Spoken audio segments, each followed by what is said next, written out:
Introducing the RIDGID MegaPress Press-In Branch Connector Installation Kit.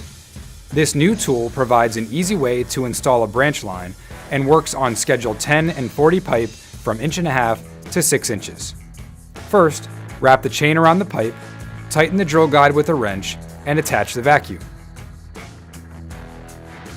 Next, install the drill arbor, insert the drill into the guide, and drill a straight, square hole into the pipe. Remove the drill guide and vacuum, and install the fitting onto the expander. Use the alignment guides to hold the fitting onto the side of the pipe during your press. Insert the press tool onto the expander. In 4 to 5 seconds, the fitting is pressed. Lastly, remove the guide and your branch line is ready to be installed.